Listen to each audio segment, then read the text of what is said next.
Chicago has many nicknames besides the Windy City. A number of them come from the works of American poet Carl Sandburg, including Hog Butcher for the World, Player with Railroads, and City of the Broad Shoulders.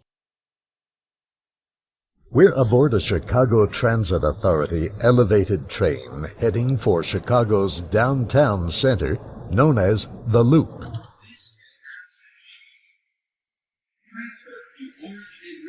Trains at Adams and Wabash. This is a Broadway train to Cuba. The system, also known simply by the letter L, carries trains from Chicago's northern, western, and southern areas and then makes a complete circle or loop of the downtown district on a large overhead structure with many station stops running high above the city streets. This is Madison and Wabash. This is a Broadway train to Cuba.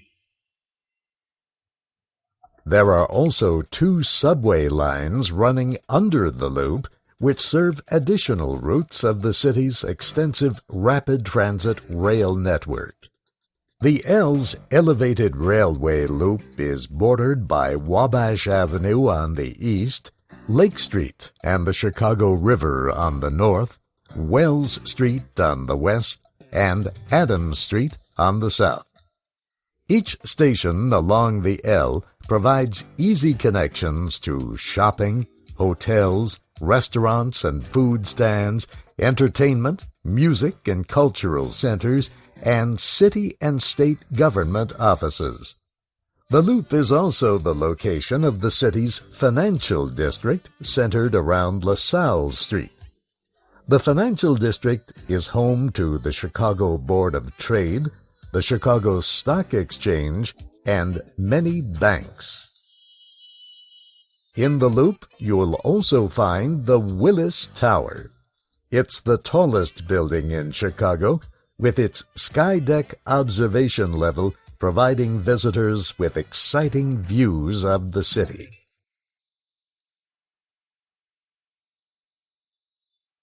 The Chicago Picasso sculpture is a popular destination in the Loop's Daily Plaza.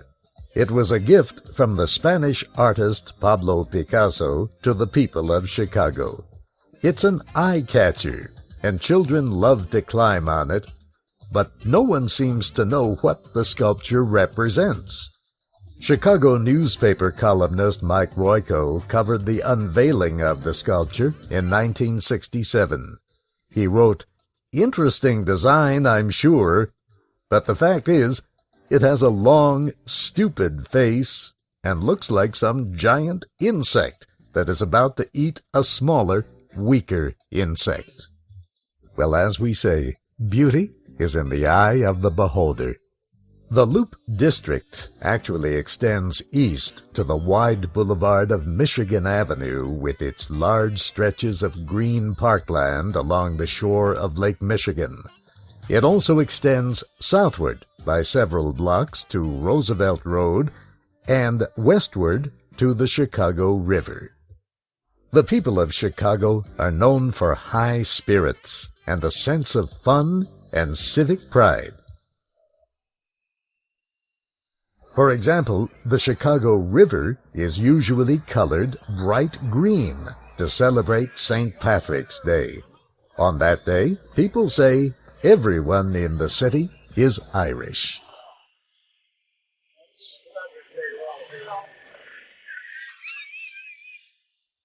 Another fun event, if not for everyone, happens during Chicago's often bitterly cold winters. It's the Polar Plunge Swim in Lake Michigan. This year, Mayor Rahm Emanuel and 3,000 other people jumped into the icy waters on a day when the air temperature was minus 12 degrees Celsius. The event helped pay for Special Olympics Chicago, a program for individuals with intellectual disabilities. Of course, thousands of people enjoy Lake Michigan during warmer weather. Chicago has that, too. The city stretches along the southwestern side of the lake. The area is inviting to people who enjoy sailing, swimming, and other water sports.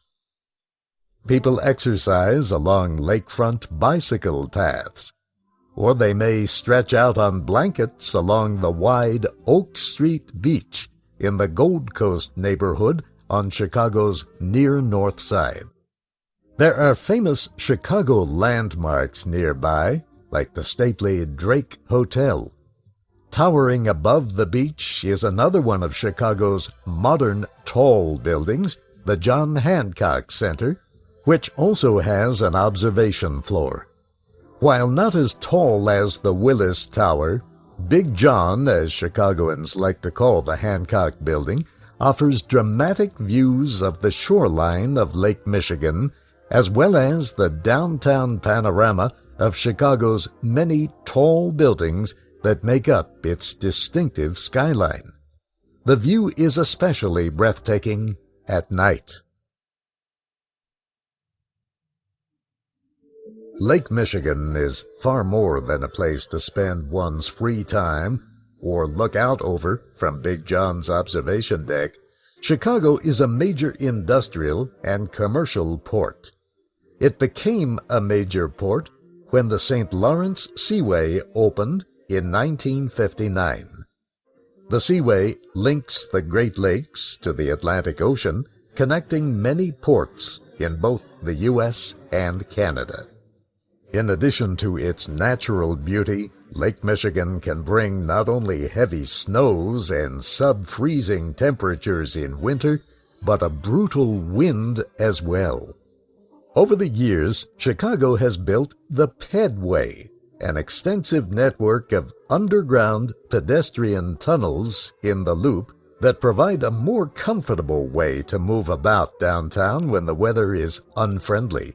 A portion of the Pedway also connects the Loop with the lakefront commuter rail stations to the east. The Pedway connects many of the downtown stores, office buildings, hotels, and apartment buildings, and even provides shops and services. So, in many cases, Chicagoans can reach their destinations without too much discomfort from the city's difficult winters. But back to Michigan Avenue, which is perhaps the best-known street in Chicago. Of course, musically, some might argue with that statement. Avenue. The Chicago Water Tower on North Michigan Avenue is in the center of what Chicagoans call the Magnificent Mile. Popular stores and large office buildings line the street. The old water tower and nearby pumping station were among the few structures to survive the Great Chicago Fire of 1871. Heading downtown on Michigan Avenue, we'll stop and look up at the Tribune Tower and the Wrigley Building, watch the boats on the Chicago River, cross over the river on the Michigan Avenue Bridge, and spend some time relaxing in Millennium Park.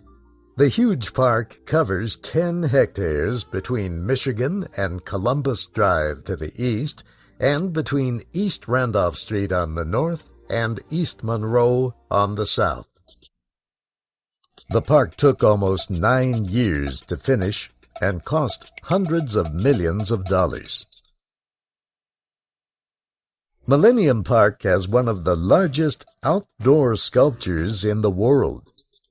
British artist Anish Kapoor created this 10-ton work of public art, and the Catalan-Spanish artist Jaume Plensa designed the Crown Fountain in the park.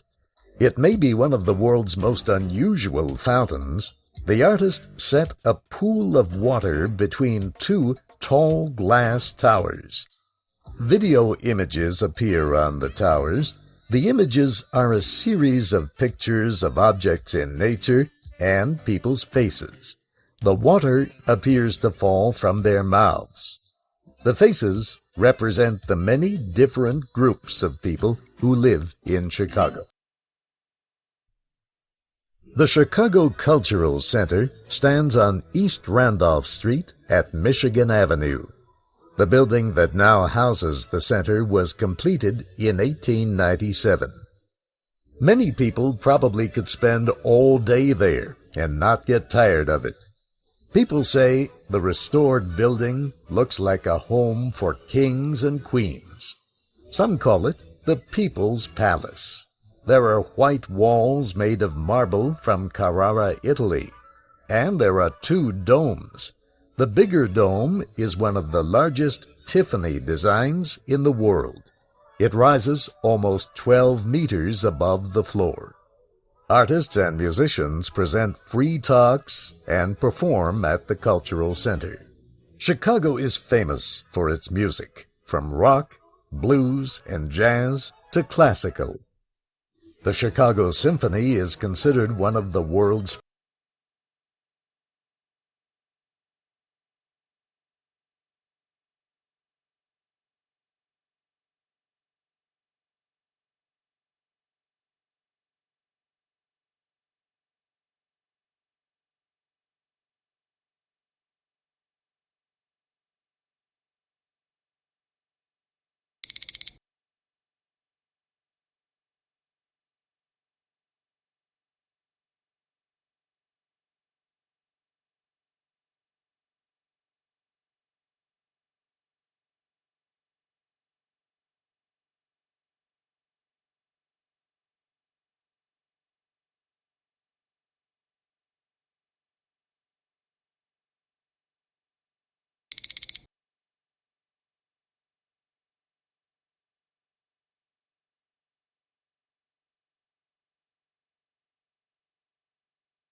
Hi, thank you for watching.